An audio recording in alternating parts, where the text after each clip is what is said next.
The ultimate illusion of royalty is the promise of perpetual security, but for the woman who once occupied the absolute center of the British monarchy, that illusion has completely shattered into a high-stakes nightmare of mounting debt, private fury, and systemic isolation. Sarah Ferguson, the Duchess of York, was once a defining fixture of the global diplomatic stage, an energetic whirlwind who breathed chaotic life into the rigid halls of Buckingham Palace. Today, royal insiders paint a radically different picture, describing a woman cornered by severe financial burdens, toxic domestic disputes, and a relentless modern media apparatus that refuses to grant her peace. Her signature, unyielding smile, once used to expertly steer through front-page scandals and PR catastrophes, is allegedly masking a deeply intricate private struggle as she retreats further into the shadows.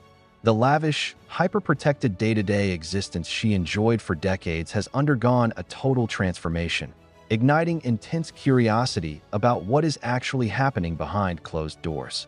Welcome to Crown Aura, your definitive source for dissecting the most complex and polarizing controversies within international high society.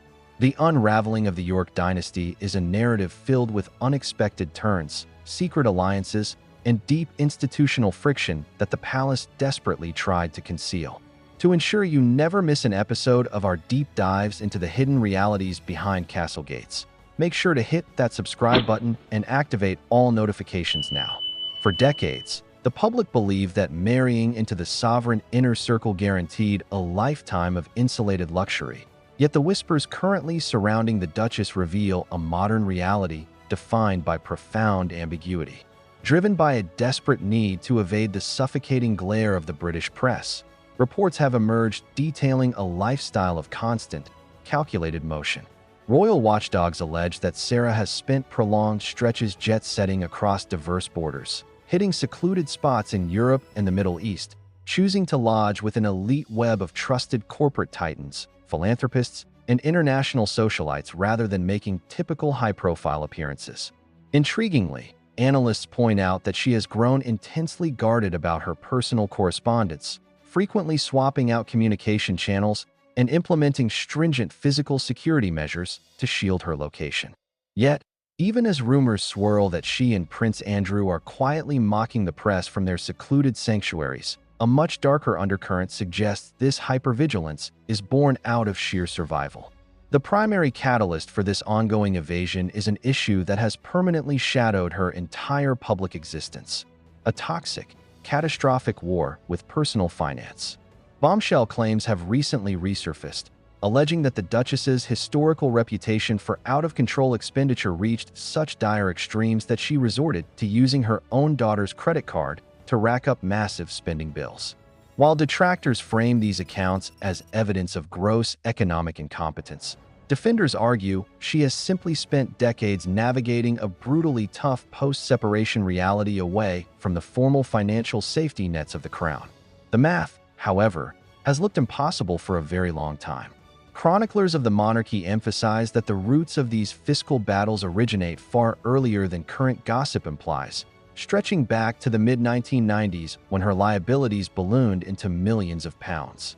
During that chaotic decade, journalists painted a desperate picture of unfulfilled invoices, escalating duties, and aggressive debt collectors circling the Duchess's inner circle.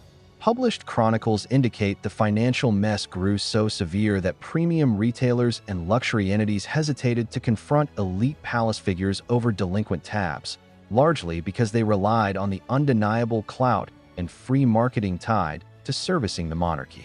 This fostered a widespread societal belief that her bank accounts were spiraling beyond control, prompting intense speculation about how long the glamorous facade could hold before crashing down completely.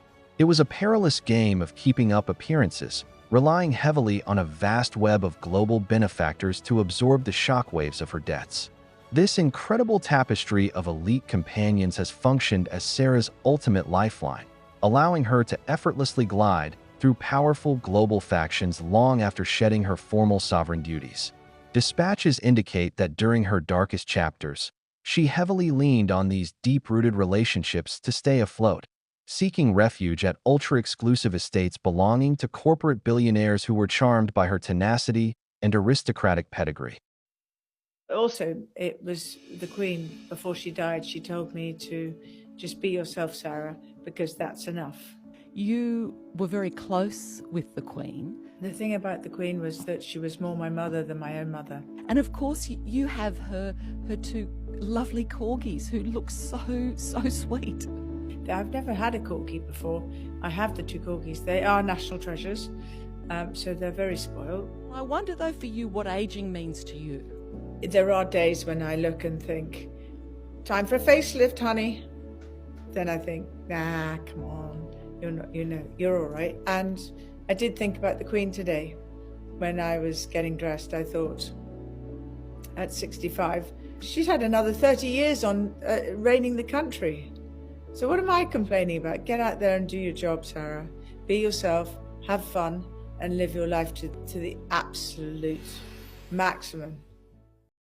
Sarah Ferguson is the former Duchess of York, and she is the ex-wife of the ex-Prince Andrew. And the question remains, what does she know? Sarah Ferguson and Andrew, they divorced back in 1996, but since then, they've still been living together and they are highly friendly in public. So that makes people say that she must know everything, or to a certain degree, something. And like I said, she's been living with him since 1996 with no issues. But now, all of a sudden, she went to Zurich to check into a rehab institution. And look, people need help and that's fine, but there are several questions that arise in my head. Number one, why now? And number two, why Zurich? The only reason that she picked to go to rehab in Zurich is because their privacy laws are extremely strict. And the reason why she conveniently picked now is most likely she doesn't want to testify truthfully. Because she's in Zurich and because those privacy laws are so strict, she is not going to have to come back to the UK for depositions or an investigation. So that makes the question even stronger. What does Sarah Ferguson know?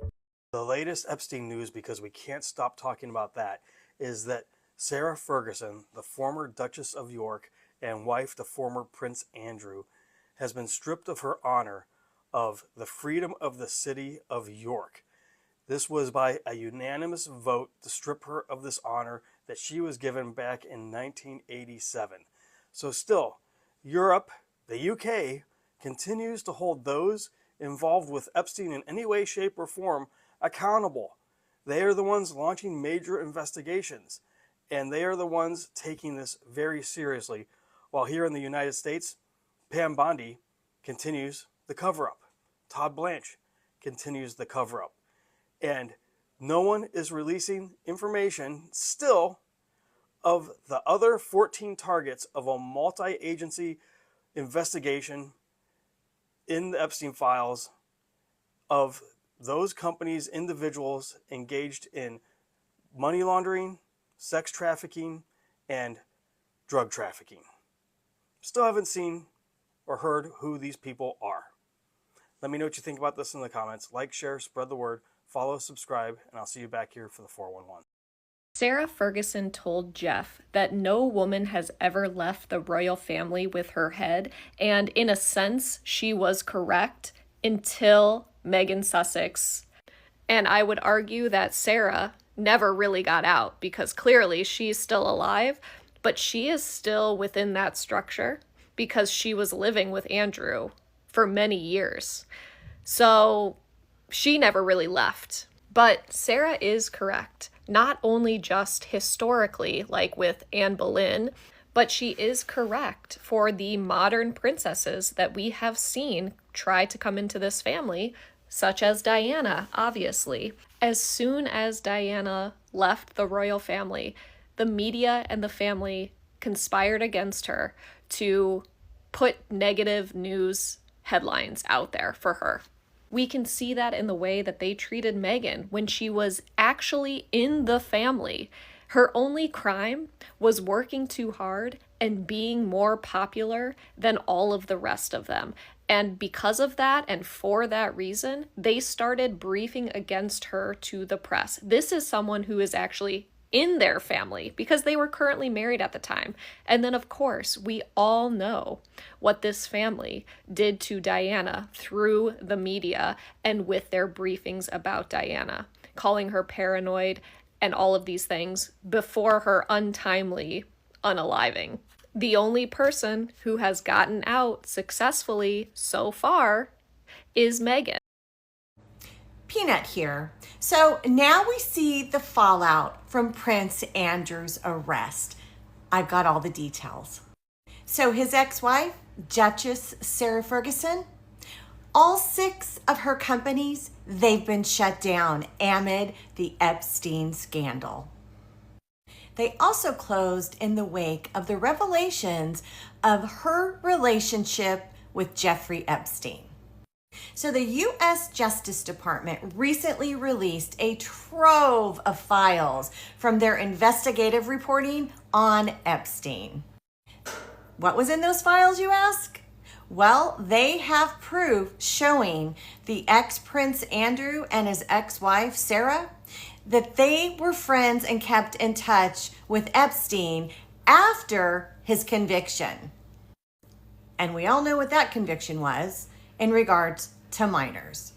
Also, Sarah's whereabouts, they were unknown on the day that the ex-Prince Andrew, was arrested. And by the way, did you realize that was the day of his actual 66th birthday? In May of 2010, the Justice Department released an email exchange that was between the Duchess of York as well as Epstein, and she was desperately asking him for work, and she apparently said that she would work as his house assistant. Also, in another email that was dated August 3rd, 2009, she thanked Epstein for apparently helping her with brand deals. And I'm going to read this next part. It says, in just 1 week after your lunch, it seems the energy has lifted, the email stated. She said, I have never been more touched by a friend's kindness than your compliment to me in front of my girls. Thank you, Jeffrey, for being the brother I have always wished for. I am almost gagging reading this. So now that they have arrested Andrew, I have no doubt there will be more following him. Who do you think should be next? And I want to know who you think from the U.S. should be next. I'm Peanut, and this is my perspective.